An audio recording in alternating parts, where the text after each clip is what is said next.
10 Questions With, the show that asks the questions you want to ask, never thought to ask, but always gets answers. 10 Questions with Tom Laidlaw. The first question, Tom, who was your idol growing up? Other than myself? Is that what you're talking about? You know, it's funny. It wasn't a hockey player at all.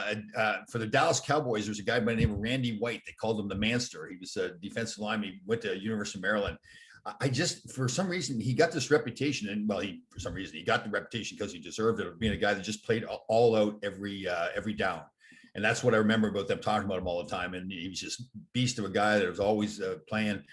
And I think that was what I really related to. And it's funny because I really didn't totally understand why I liked him, but I look back at my life now, and that's the way with all the true good life stuff I'm doing.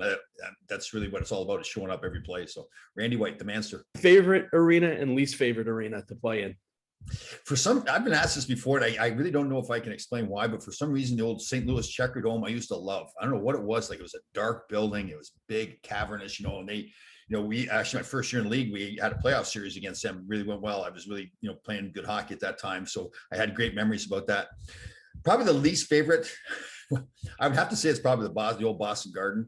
Because it was just like rats running around in the locker room before the game and everything. And it was the memory of, I've probably told you the story. I know I've told you the story, but my first game, first regular season game, we'd gone through preseason and everything. We're in Boston playing, they got Stan Jonathan and John Wensick and Terry O'Reilly and all these guys playing. It's just like, oh my God, and I'm supposed to be a big physical player. John Davidson was in net for us. And, JD was this larger than life figure. You wanted to be accepted by JD. You're going to be on the Rangers. And early in the first period, I shot the puck right up JD's leg, bounced in our own net. So I had that memory all the time with the Boston Garden. So that definitely be the Boston Garden. Strangest game day superstition or ritual you had, or a player you played with had? Oh, I don't really think I had rituals, like get up at a certain time, eat a certain breakfast, go down for a nap at a certain time, lunch, all that kind of stuff, put the left skate on first. But that was really nothing special. I would have to say Glenn Hanlon. Glenn Hanlon was one of my all-time favorite teammates, and fun guy, great teammate and everything. But on a day of a game when he was playing, he didn't talk to anybody. I mean, it wasn't just like no conversation. He just didn't talk to anybody. So I would have to say that was especially because of the difference in personality, right? Here's this fun-loving guy, joke around the locker room. Game day, nothing. Not just not talk very little. He just didn't talk at all. So that probably happened to me the most. Player you least wanted to match up against? Well, in different categories. So I grew up where we could watch the Buffalo Sabre games. Like grew up right outside of Toronto. So I grew up watching Gilbert Perreault play. And he was, the bow-legged, beating guys one-on-one. So I'll never forget the first NHL game against the Buffalo Sabres we played. All I could think about was all the videos I'd watched of Gilbert Perreault beating defensemen one-on-one. So I was just backing up as far as I could so he didn't beat me one-on-one. So from that standpoint, from the skill standpoint, I think he'd be the guy.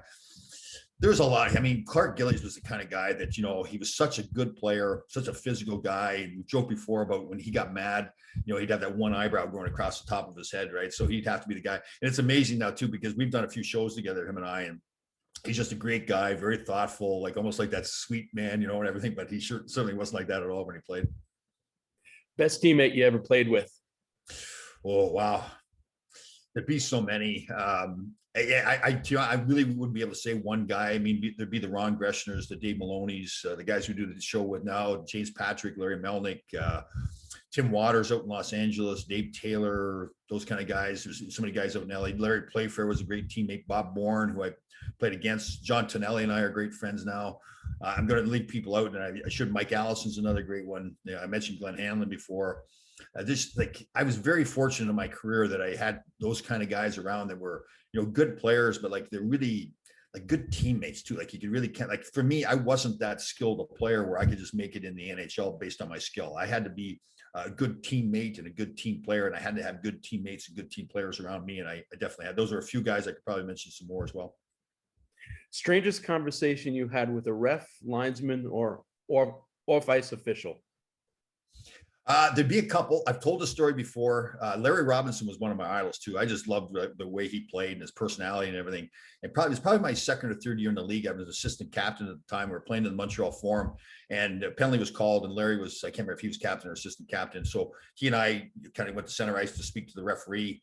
And we're trying to get an explanation of the referee, and Larry's standing to my left, and all of a sudden I hear this chirping. Now remember, in the Montreal Forum, you know, the banners all over the place, and Larry Robinson's right beside me, and you know, I'm feeling pretty good. I've been in the league a couple of years, so I'm feeling pretty comfortable about myself. But I hear this chirping coming from my left-hand side, and I'm thinking, well, it's not the referee talking.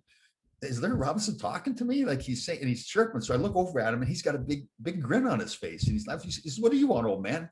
And I'm thinking, what? You're calling me old man? And the referee, now he's just dying laughing too. He's seen this whole thing interact. He can see the way I'm reacting to Larry, what Larry's doing. I'm sure he's seen Larry do this before. And I said, "You're calling me old man?"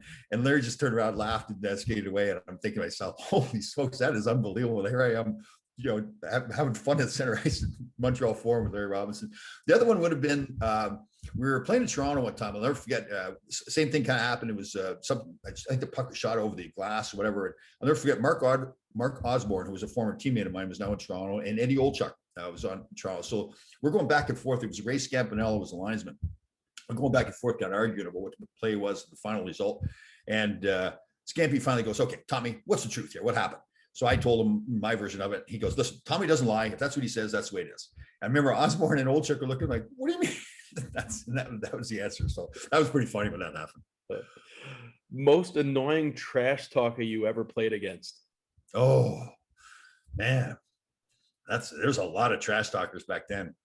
I think Garth Butcher out in Vancouver was pretty good because we played against him a lot when I was out in LA.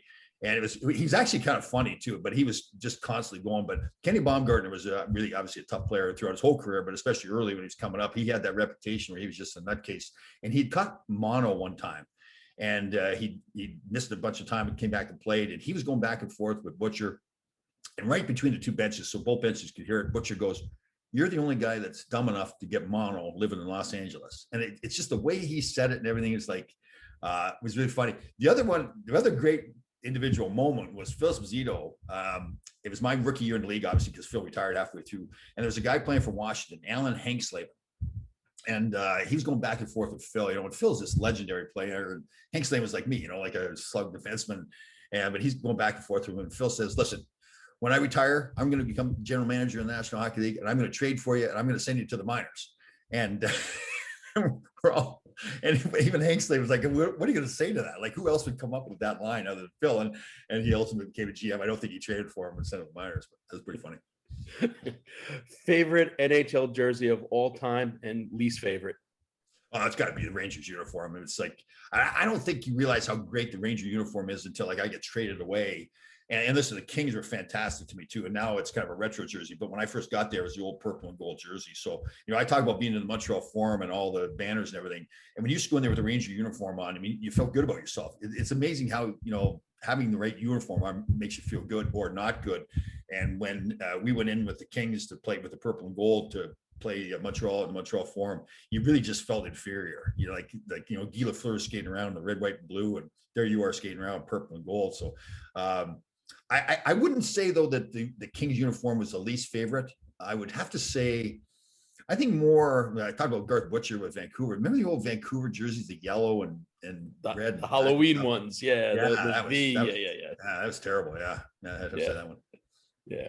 All right. If you had a time machine and you could go back in time and play with any other defensive partner, who would it be and why? Well, you know, as far as like, I mentioned before, like Larry Melnicks and Tim Waters and those great guys, but it would have to be Larry Robinson. And I was lucky I got to play with him at the end of my career in Los Angeles, but I would have loved to play with Montreal Canadiens with Larry. I just remember him. And that's no disrespect to Dennis Podfin or Bobby Orr and those guys. It'd be great to play with them as well. But there's just something about Larry, that the whole package, right? I mean, I'll never forget the hit on Gary Dornhofer in the Montreal Forum where they broke the boards, you know, fighting Dave Schultz, running the power play, killing penalties. I watched a video recently where they knocked Toronto out of the playoffs, and there's a controversial play at the end of the game, and Tiger Williams was going nuts. You know, it was the deciding game. He didn't want to accept it. And here's Larry. He took the time to go to Tiger to say, "Tiger, stop." Like he was calm and Tiger. And he was on the opposite team. And all the Toronto guys were letting Larry, like kind of encouraging Larry. Yeah, like he was respected so well by his teammates and the opposition. I remember all that stuff about him and playing with him. He just, I mean, it's a total compliment. He's just like a little kid on the ice. Even at his age, at the end of his career, he just loved playing. He loved the game. He was fantastic around his teammates. So it would be Larry Robinson. Best hockey movie of all time and why?